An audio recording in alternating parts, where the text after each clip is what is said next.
encontramos en un programa más y el último programa de esta edición, El discreto encanto de la psicología, como siempre, junto con nuestra psicóloga María José Serna.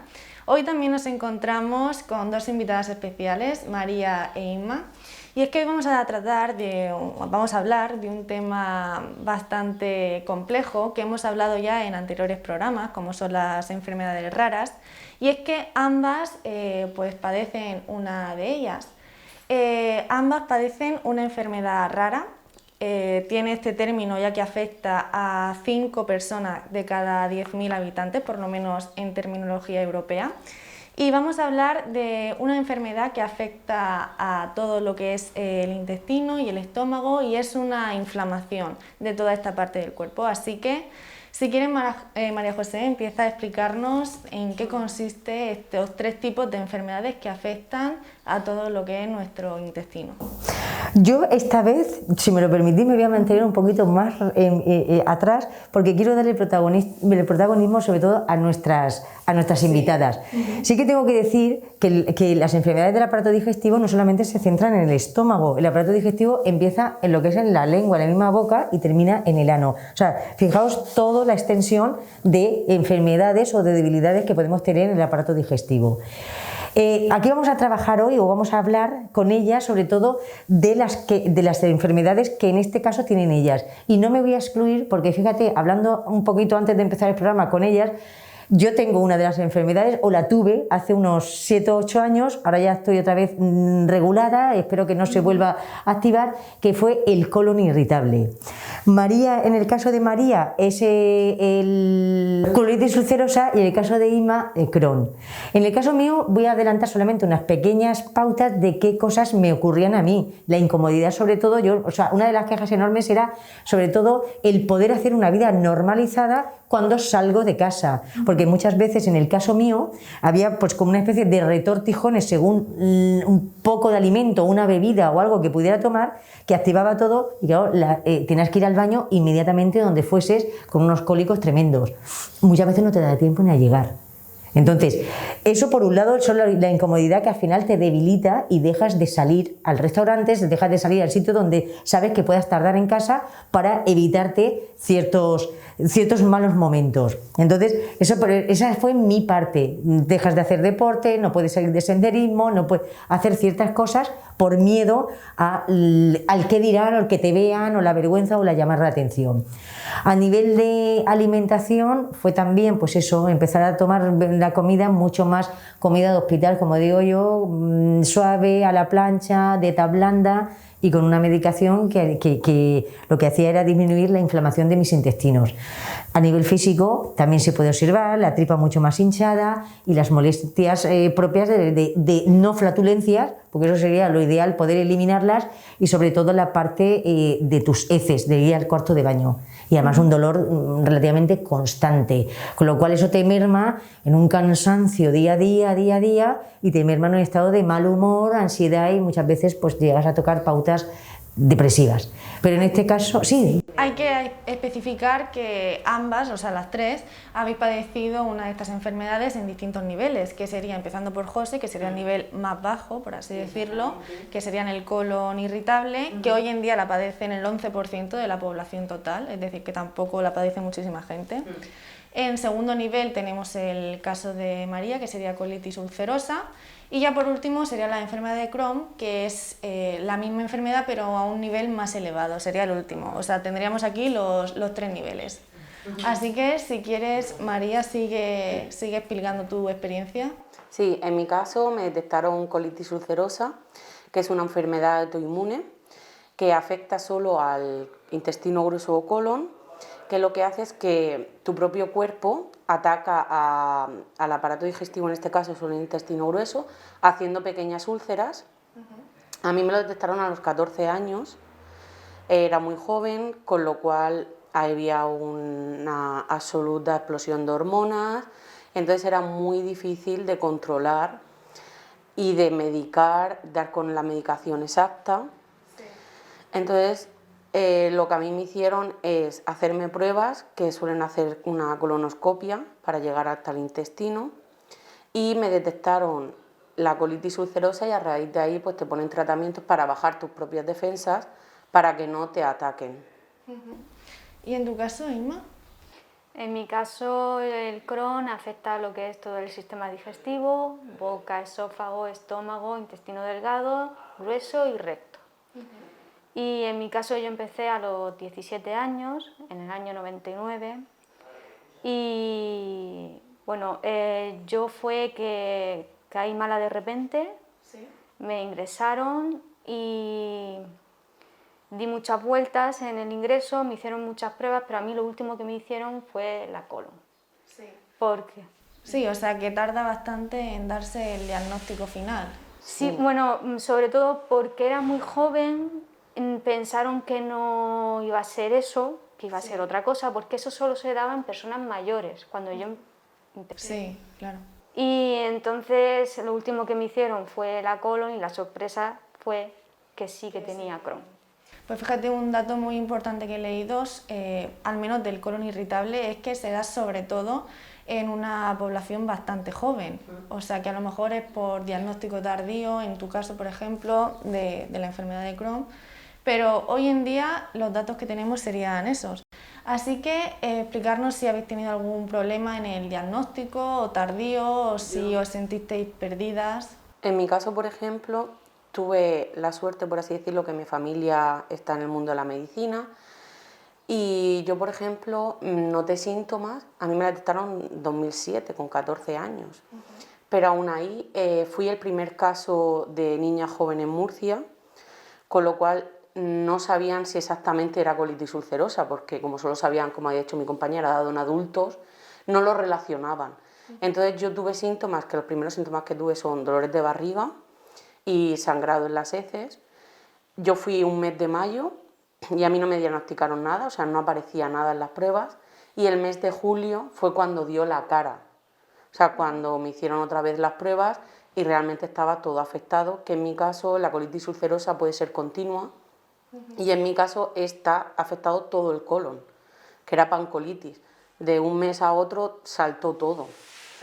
Claro, y entonces el problema que yo veo en esta enfermedad médicamente es que tarda mucho en detectarse. Puedes estar a lo mejor un año con dolores de barriga, pero no llegan a dar que es colitis ulcerosa o es Crohn. Entonces ahí es cuando perdemos, entre comillas, el tiempo para que te den un diagnóstico claro y a partir de ahí una medicación adecuada a la enfermedad. Entonces hay que ser previsores y en cuanto se note un síntoma, no dejarlo, aunque sea un pequeño dolor de barriga, en cuanto haya sangrado en heces, ir a médicos para que te lo detecten cuanto antes. Eso, por ejemplo, en mi caso. ¿Y cuáles serían, por ejemplo, los síntomas que tenéis? Si quieres empezamos contigo, José. Yo los síntomas que tenía, como dice María, también eran dolores de barriga, sobre todo en la... Fíjate que el problema era de colon irritable, pero yo lo sentía sobre todo en la boca del estómago. Y lo que dices, vas al médico, gastroenteritis, algo que te ha sentado mal, irritación del estómago, claro, te pones de sobres de almas hasta los ojos y cuando ves que claro, la enfermedad no está siendo tratada en sí, estoy tratándome lo que es el estómago, lo que es los ácidos, estoy tratando solamente de neutralizar lo que es la acidez de mi estómago para evitar ciertos dolores, pero claro, no estaba tratándose porque el problema estaba en los intestinos. Entonces claro, también pasa, pero yo sí pasaron un par de años, ¿eh? O sea que también tardan en detectarla. Trimud y tomando Almas como algo protector de estómago, creyendo que era ahí, cuando el problema realmente viene del intestino y ya la alerta la tengo cuando yo no puedo contener mis heces a la hora de ir al baño. O sea, decís que no puedes porque tienes que salir corriendo. Entonces, ante la incomodidad, yo ya insistí en que mírenme que tengo algo. Claro, ese ya fue tu punto de inflexión, de decir hasta aquí. Pero es lo que dice también María, en el caso que o sea, en vez de llegar hasta el final, muchas veces creo que los diagnósticos a veces son demasiado ligeros. Sí. Son demasiado ligeros, a lo mejor tal vez porque, como dices, no corresponde a la edad, con lo cual el médico no puede, pensará que eso no puede ser, por la edad que tiene la paciente. Pero aún así se está viendo que la cantidad de gente que con diagnósticos tardíos, o sea, en casi todas las enfermedades, entonces yo creo que habría que, no sé, un poquito más, estar más atentos. No lo digo por los médicos, que hay médicos muy buenos en la sanidad española, eso está, vamos, sin ninguna duda, pero a lo mejor en los diagnósticos debería apuntar un poquito más. Y María, en tu caso, ¿cuáles son tus síntomas? Y ya has dicho que te la detectaron a los 14 años, pero ¿cómo fue todo esto?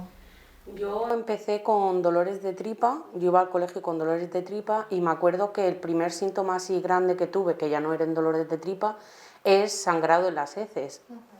En un primer momento no le echamos cuentas, mi familia ni yo, porque pensábamos pues, que era algo puntual.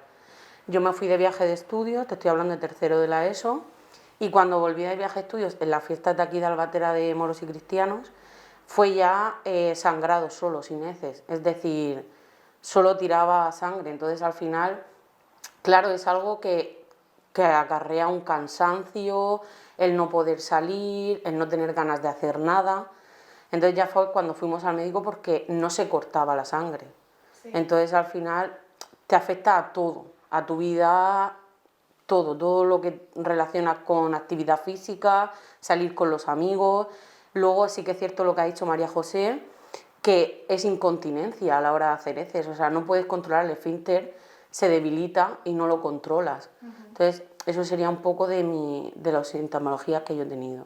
Y Inma, en tu caso, ¿cómo empezó todo? ¿Cómo te lo detectaron y los síntomas que tienes? En mi caso, yo hablo de mucho más atrás, año 88, 89, tenía 6-7 años. Y yo sí que empecé con problemas digestivos, dolor de tripa, de esto, y es verdad que llegabas a la consulta y te decían, eso es flato, eso es una pequeña gastroenteritis y tal. Y así rodé hasta el año 99, con 17 años, caí mala, es verdad que sí que tenía dolor de barriga y tal, y pensaron que era una gastroenteritis. Sí. Y me dieron el alta y me mandaron a mi casa. Y en mi casa empecé a peor, y a las 2 semanas o así volví y fue cuando me ingresaron. Y bueno, entonces pruebas hasta que me hicieron la colon y dieron que era eso. ¿Y se sabe cuál es el origen de estos distintos tipos de enfermedad? Yo, por ejemplo, podría decir que no hay un origen en sí que dices la enfermedad viene por esto. Sí que hay varios casos que es como puede ser por genética, que algún familiar lo tenga y genéticamente sí que hay un porcentaje, no sé si es un 10%, para que se transmita en generaciones.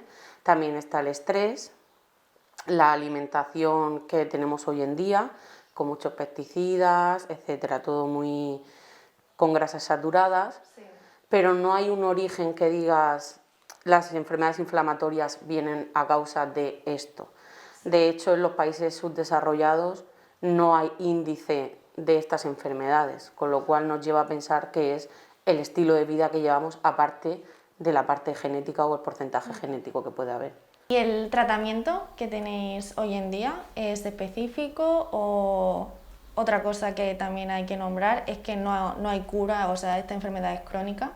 Así que si quieres, bueno, como es la más leve, ya dijiste que lo habías superado, pero que el diagnóstico tardó bastante. Yo aún así, o sea, desde entonces yo ya llevo una alimentación adecuada, ¿eh? Sí. O sea, yo no tengo, cuando me hago un huevo frito me hago una fiesta. O sea, quiero decirte, yo lo frito ya todo eso fuera, todo a la plancha. O sea, mi tipo de alimentación, si hago comida de olla, ya no le echo carne, yo todo con verdura, o sea, todo eso ya ha cambiado, porque yo también en mi tratamiento fueron sobre todo antiinflamatorios y lo que era medicación para hacer una buena digestión. Y luego una de las cosas fundamentales que ya te recomienda el especialista digestivo es que disminuyas tus niveles de estrés al máximo, o sea, mínima preocupación, porque eso mantiene, incentiva y además te acelera y te puede agravar lo que es también la incomodidad del problema.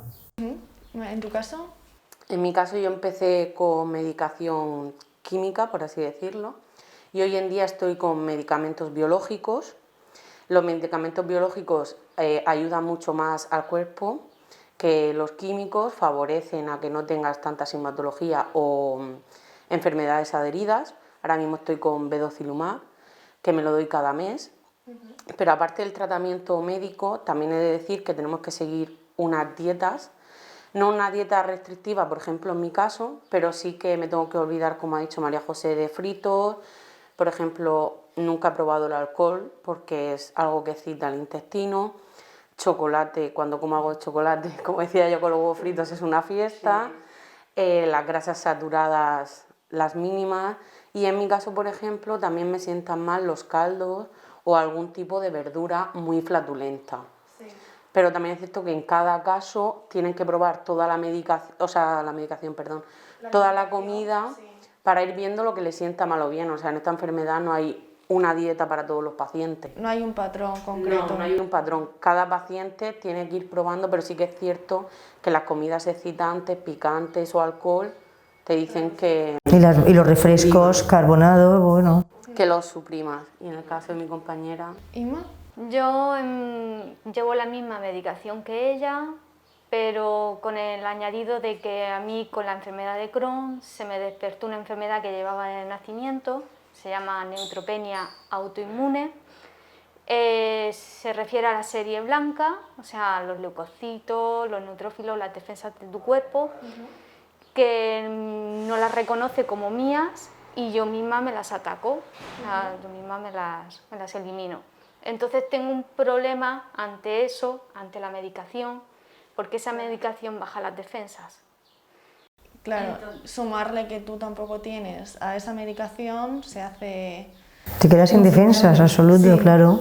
Sí. Te quedas sin defensas. Con problemas de que he tenido shock anafiláctico, con la medicación, me han tenido que quitar y la medicación que llevo ahora es la última que hay, porque el Crohn, bueno, como la colitis ulcerosa, no tiene una medicación específica. Son de otras enfermedades, se está tratando con esa medicación esta. Claro, al ser una enfermedad rara, pues no hay suficientes especialistas o investigación muy importante para dar con el qué pasa, Claro, a colación de lo que dice mi compañera, también apuntar que lo que ha dicho de los medicamentos es cierto, es decir, nosotros nos dan medicamentos para bajarnos las defensas, con lo cual somos inmunosupresores, nuestro sistema inmune está al mínimo para que no nos ataque. Entonces las medicaciones van saliendo conforme hay investigaciones de otras enfermedades. No es centrado, sí que es cierto que ha dado un avance muy grande la medicina respecto a las enfermedades inflamatorias del intestino, pero no es suficiente, pienso, respecto a medicación biológica. Entonces vamos como se te acaba una porque nos dan shock anafilácticos o le coges alergia de tantos años medicándote con esa, entonces vas como, venga, que queda una, la siguiente, ahora espérate 2 años, sacan otra, entonces la siguiente. Y no es, como dice ella, una medicación para toda la vida, te la tienen que ir cambiando porque tu sistema ya la va rechazando. Estás continuamente experimentando sobre los cuerpos. Totalmente, o sea, vas cambiando de medicación. Y dos aspectos a destacar, como habéis dicho, el cuerpo puede cambiar físicamente y luego también otro es que, como vemos, es otra enfermedad más en la que la psicología es muy importante, ya que la ansiedad puede provocar que esto vaya a más o se reduzca. Es decir, si pasamos al ámbito físico, ¿os habéis notado un gran cambio? Yo lo que notaba, lo que pasa es que a mí me pilló en una edad que fue pues hace 7-8 años que yo ya estoy viejuna, por decirlo de alguna manera, pero claro, a mí me pilla a los 20 años una situación donde yo no puedo salir con los amigos al restaurante, donde no puedo ir a la playa porque un golpecito de calor te descompone entera, que no puedes hacer de deporte, que no te puedes hacer de senderismo, es decir, te va limitando tu vida social. A mí no me importaba porque, bueno, lo complementé por edad también, te apetece salir menos y lo complementas por otro tipo de salidas, más caseras, más en el campo de unos amigos, ya no haces tantas salidas porque tienes la enfermedad. A nivel físico, yo lo tengo que decir, a mí el único cambio fue la tripa, eso sí, tenías una tripa como si estuvieras embarazada siempre. Entonces, bueno, a mí me pilla más mayor, no tienes tan en cuenta tanto el cuerpo y lo pude llevar, pero esto me pilla a lo mejor con 20 años y no sé si lo hubiese podido llevar tan bien. También, que no lo llevaba tan bien, ¿eh? Claro. En mi caso, por ejemplo, al diagnosticarme a los 14 años, mi cambio fue muy grande, en muy poco tiempo, tanto física como psicológicamente. Físicamente, porque al darte cortisona para frenar el sangrado, engordas. Entonces, claro, tu cambio físico con una niña de 14 años, mirarte al espejo es como esta no soy yo, un rechazo de tu imagen. Entonces eso conlleva que psicológicamente no estés bien, y si encima estás cansada porque no tienes defensas, porque tu propio cuerpo te ataca, no puedes salir con los amigos con libertad, o si sales tienes que buscar un baño o te haces incluso encima, porque a mí una anécdota que me pasó es eso, que yo iba de fiesta aquí en Albatera y subiendo desde mi casa hasta la discoteca me hice encima, gracias a los amigos que tengo que siempre me han apoyado y que me dijeron no pasa nada, vete a tu casa, tal. Entonces también decir que la gente comprenda esas situaciones, porque en realidad no sabemos lo que le pasa a la otra persona, y un apoyo fundamental son la familia y los amigos, que si un día no te apetece salir, no te apetece salir y no pasa nada. Pero claro, eso lo veo ahora con 29 años. Claro. Con 14 el mundo se te viene encima, porque psicológicamente no estás preparada para ese choque tan fuerte, para ese choque de mi aspecto ha cambiado físicamente, la gente no lo entiende, el por qué ese cambio físico, tanto para engordar como para adelgazar, porque la gente no llega a comprenderlo aún en día, estando en el siglo XXI.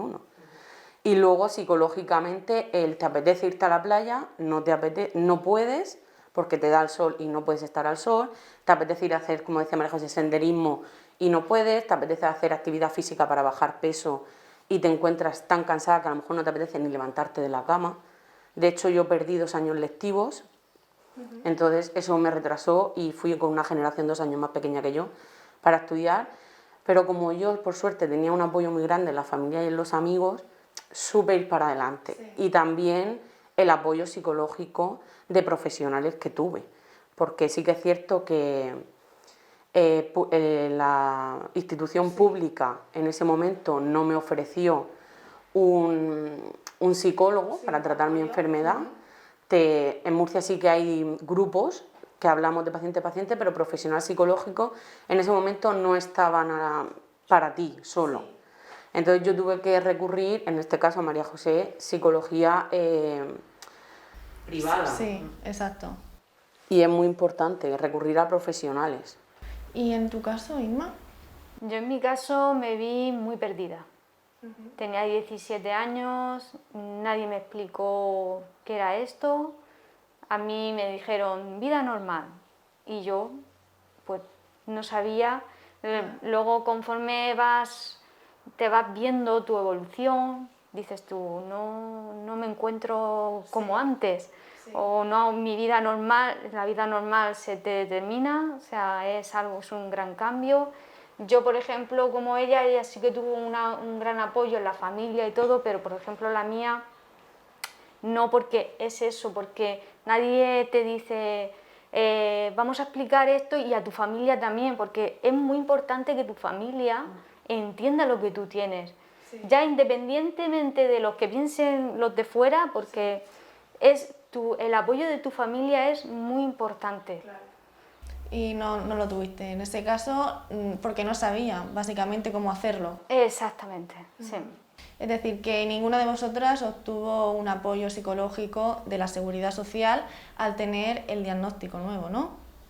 Ninguna. Os tuvisteis que buscar... Que buscar la vida, y eso me parece, vamos, fíjate lo que están hablando, ¿eh?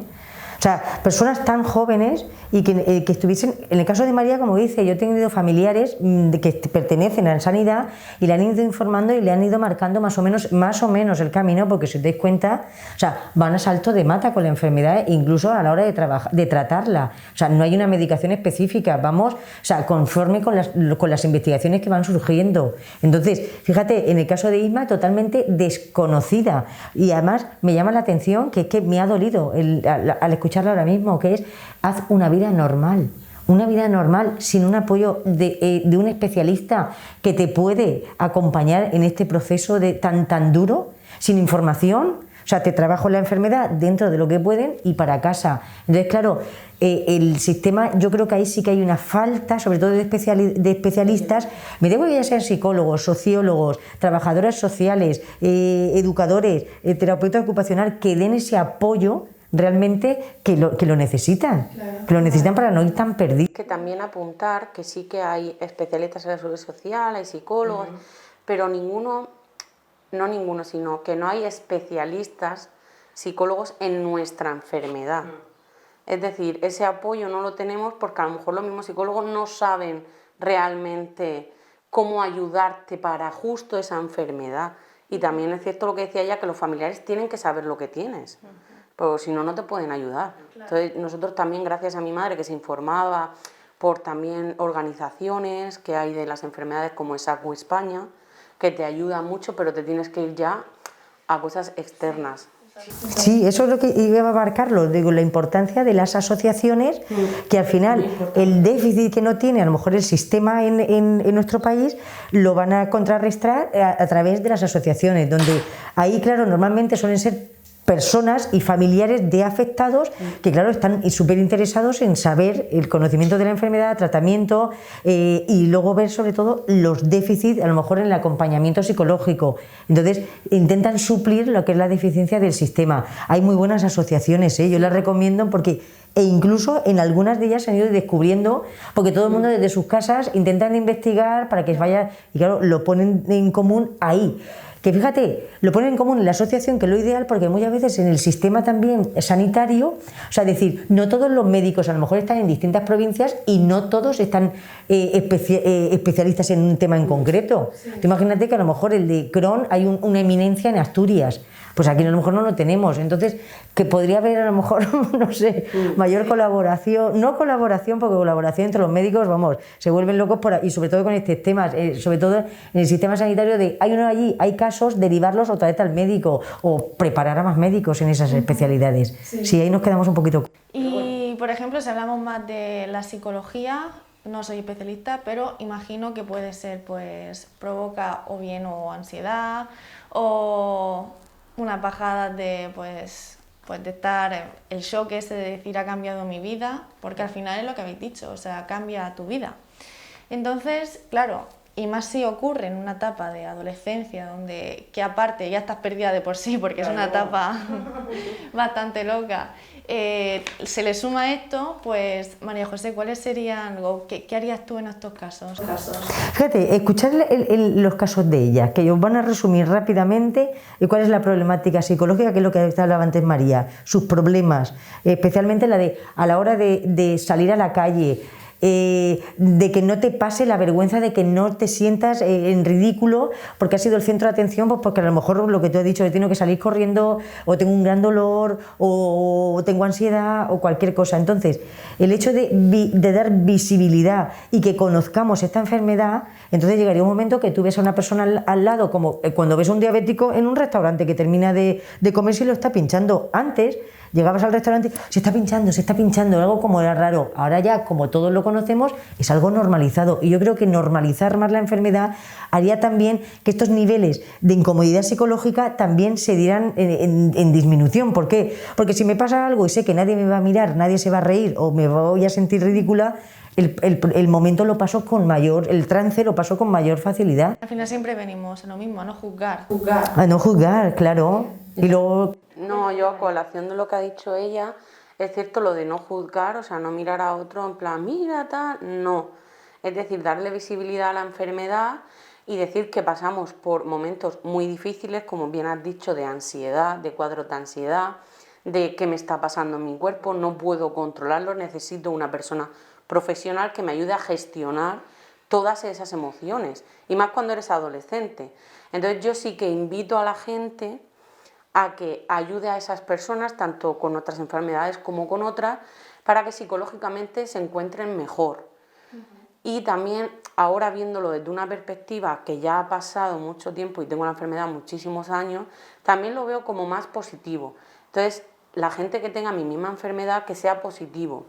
Porque yo, por ejemplo, ahora mismo no me preocupo por el qué dirán, o por si tengo que ir corriendo me voy, si me hago encima, me echo encima, me da igual, voy y me cambio, porque es como el que se mancha de barro en un charco, lo mismo. Entonces, dar pie a eso, a que la gente lo vea con normalidad, que salga a la calle, que haga su vida normal, que con esta enfermedad se puede, y si un día no puedes salir no pasa nada, ya saldrás al siguiente, pero sobre todo ser positivos y pensar en positivo y que no te dé el bajón, y cuando te dé, tener a mano un profesional que te ayude a gestionar y te dé las herramientas necesarias para gestionar esta enfermedad, porque es una enfermedad silenciosa, con lo cual la gente no tiende a ay, está mal, no, tiende a decir, madre mía, esta madre, porque es verdad, es a lo que tiende la sociedad. Sí. Y ahora de mayor con el trabajo también nos pasa, antes nos pasaba a lo mejor cuando salíamos, y ahora con el trabajo es un tema que se juzga mucho. Yo, por ejemplo, hay semanas que no me puedo levantar de la cama. Entonces, ¿cómo justificas tú si no tienes la minusvalía que te está pasando eso? Entonces, eso ayuda también a conseguir esa minusvalía, a luchar por ese derecho que tú tienes de una enfermedad crónica como es esta autoinmune, de que te dé la minusvalía para tú. Yo, por ejemplo, estoy luchando por ella simplemente para tener un justificante en mi trabajo cuando yo estoy mala. Claro. ¿Tú ahora, María, todavía no la tienes? No, estoy en proceso. Y en caso de Inma está rechazada. Imaginaos qué situación. ¿Y te la rechazaron por qué? Me la quitaron porque me dijo que no había agravamiento de la enfermedad. Agravamiento de la enfermedad. Es decir, que no ha ido a más, entonces... Pero si tiene, fíjate, a lo mejor un tanto por ciento elevadísimo que le está entorpeciendo o dificultando ejecutar un puesto de trabajo, pero como no hay agravamiento, no hay y se lo han retirado. El gran problema de esta enfermedad... No está reconocida, no va a poder trabajar. Si luego cuando esté mal no puede pedir la baja porque no tiene reconocido una enfermedad, están en el aire. Fíjate lo importante que es que sea reconocida. Exacto. El gran problema es que atacáis vuestras propias defensas, el cuerpo ataca las propias defensas, entonces hay días pues, que estáis muy cansadas de ese ataque continuo, ¿no? Ese sería lo principal, porque hay días que os encontréis muy cansadas, ¿no? ¿Sería eso? Sobre todo es por la medicación, porque baja las defensas. Para desinflamar lo que es el intestino, os dan una medicación adecuada que baja las defensas. Y eso provoca que haya días que estéis muy cansadas. Lo que pasa es que yo ya lo llevo, la neutropenia autoinmune es paralelo al Crohn. No tiene nada que ver una enfermedad con la otra. A mí esa es una de las enfermedades raras, se puede decir, y entonces yo ya tengo las defensas de por sí bajas, no me hace falta la medicación. Entonces es un añadido a la enfermedad de Crohn, la otra enfermedad, que no tienen nada que ver, pero a la hora de medicar chocan. ¿Y entonces qué solución han puesto? Por ahora no. O sea, el hematólogo, porque es un tema de la sangre, no quiere entrar tampoco a medicar por no a empezar a la médula a saturarla. Entonces, claro, hay ahí un pequeño dilema de que el digestivo le dice al hematólogo, sí, pero yo necesito que tú me controles esas defensas para yo poderla medicar. Y claro, el hematólogo dice, sí, pero si la médula yo empiezo a medicarla, la médula se me va a ir antes de tiempo. Entonces es un choque bastante... Bueno, y ahora en el tema o en el ámbito nutricional, ¿cómo lo lleváis? Ha cambiado vuestra dieta drásticamente, ¿no? ¿Cómo es vuestro día a día? Pues yo, por ejemplo, en mi caso, cambió drásticamente la dieta, pero yo en mi caso, ahora lo que no puedo tolerar, aparte de, como ya he dicho antes, es el alcohol, comidas flatulentas, como por ejemplo una simple lechuga, no puedo comer, o algunas legumbres tiene que ser sin piel, la fruta también sin piel, porque donde más están los residuos, por así decirlo, es en las pieles de los alimentos. De hecho, cuando nosotros estamos mal nos mandan dietas sin residuos, que es una dieta, no es blanda, pero es sin esos residuos que hacen que el intestino se inflame más y las pequeñas úlceras que se nos hacen, que por ello el sangrado, se abran. Entonces, claro, toda la comida que pasa arrastra y es lo que te hace sentirte mal, estar mal, lo que es en sí la enfermedad. Yo voy bien, es decir, la llevo bien porque te acostumbras, o sea, es muchos años y te acostumbras. Sí que es cierto que te gustaría comer como todo el mundo, de todo cuando te apetece y como te apetece, pero no puedes. Y aún así, comiendo esa dieta, que físicamente también engordes por medicamentos o tal, psicológicamente se lleva mal. Porque yo, por ejemplo, en mi caso, pienso, estoy comiendo pechuga empanada con calabacín y a lo mejor estoy engordando. Pero claro, tenemos que ver lo que hay detrás. Detrás hay unas medicaciones fuertes, hay cortisona que te hincha. Entonces por eso decía lo del juzgar y lo de los cambios físicos a nivel psicológico. pero tienes que llevar tu alimentación y ojalá en un futuro podamos comer de todo con una buena medicación y que no nos afecte. ¿Y vosotras cómo es vuestro estilo de vida? Bueno, mi estilo de vida cambió totalmente también, pues prácticamente como ella. Yo evitando fritos, evitando las legumbres, yo por ejemplo no las puedo tocar. Lo que es el tema, cuando salgo yo siempre en mi mochila con mis cosas para poder comer, porque aunque hoy en día ya hay sitios que es verdad que ponen sin gluten, porque está el tema mucho más avanzado. sí, está un poco más avanzado, pero aún quedan Quedan cosas por aquí. quedan cosas quizás, sí. Bueno, chicas, si queréis añadir algo más, cualquier cosa sobre esta enfermedad, ya sea psicológicamente, el trato o lo que es la enfermedad en sí, lo podéis hacer.